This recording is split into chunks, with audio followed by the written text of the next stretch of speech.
The last part I want to talk about when it comes to creating content is the campaigns feature. Campaigns are a way to organize your content even more around an event or a communication opportunity you know is coming up. When you're creating a campaign, the first thing you want to do is assign the period of time you know it's taking place. Then you have this entire space to put in all of the details of the campaign, any links, objectives, all information that will be useful. You can even create checklists to make sure that everybody is aware of what needs to get done. Then you can go on and switch to the calendar view. What this means is that here you'll see only the content that is attached to this new campaign.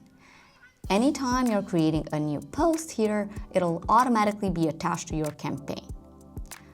Same thing goes for the media. You'll be able to see all of the assets that are part of this campaign and also analytics for all the posts. If we go back to our calendar view, you'll notice the campaign is highlighted so you know when it's taking place, as well as you'll be able to see any posts that are part of it already. Basically, you can choose whether you want to see a calendar with all of your content, including campaign, or one that's only focused on the campaign itself.